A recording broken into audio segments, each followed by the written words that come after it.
trouver de l'uranium, on l'exploite, il est en surface, il a été emmené par des wagonnets, par une machine que l'on appelle la machine d'extraction, ou bien si c'est en carrière, c'est en camion, et on a du minerai que l'on emmène à l'usine de l'Écarpière. À l'usine de l'Écarpière, un minerai, c'est un tas de cailloux. Première opération, c'est le broyage. Concassage et broyage, on ramène le produit à un genre de sable et de boue. C'est des sables et des boues. Et cet ensemble-là, une fois réduit en dimension, la plus petite dimension étant le demi-millimètre, la plus grande dimension étant le demi-millimètre, on fait une attaque chimique. Une attaque chimique à l'acide sulfurique.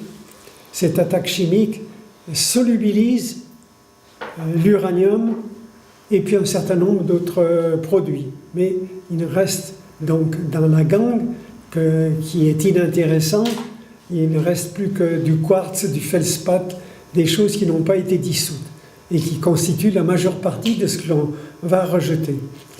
Les produits nobles sont pas encore isolés, ils sont dans la soupe, puisqu'on fait un traitement par méthode hydraulique, et il faut à ce moment-là isoler ce qui est uranium et viennent s'y ajouter un certain nombre de choses qui accompagnent l'uranium dans le rôle de concentration.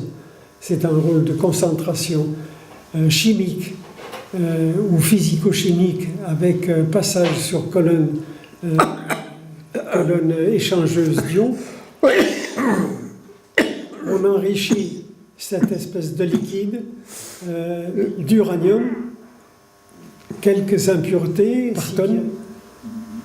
Il y a une opération de séchage et on a le yellow cake du départ qui est apporté d'autres noms par la suite puisqu'on a fait d'autres composés chimiques, mais c'était toujours du yellow cake, un sel jaune.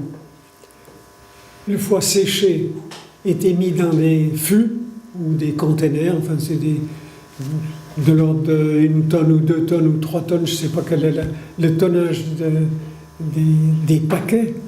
C'était envoyé par train à l'usine de Malvézy.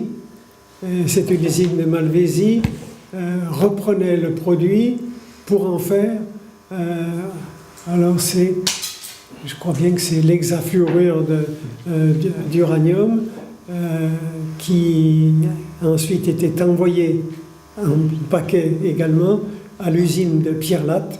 À Pierrelatte était opéré l'enrichissement en uranium 235 de cet uranium-là. Ensuite, cet uranium était, comment dirais-je, et était forgé. On faisait des petits lingots, d'environ 5-6 grammes chacun, et nous étions le producteur, on alimentait la chaîne et c'est tout.